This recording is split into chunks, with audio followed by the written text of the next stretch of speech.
கொட்டுது, அதை எழுத நினைக்கையில் வார்த்தை முட்டுது. ஓஹோ கண்மணி அன்போடு காதலன் நான் எழுதும் கடிதமே, உண்டான காயமெங்கும் பொன்னால மாறி போன மாயமென்ன பொன்மானே பொன்மானே. எந்தன் காயமான போதும் என் மேலே தாங்கிக் கொள்ளும் உந்தன் மேலே தாங்காதே சொன்னேனே. எந்தன் பாடல் என்னவென்று சொல்லாமல் ஏங்க ஏங்க அழுகை வந்தது.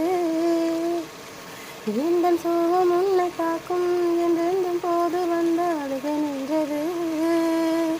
மனிதன் உணர்ந்து கொள்ள இது மனித காதல் அல்ல,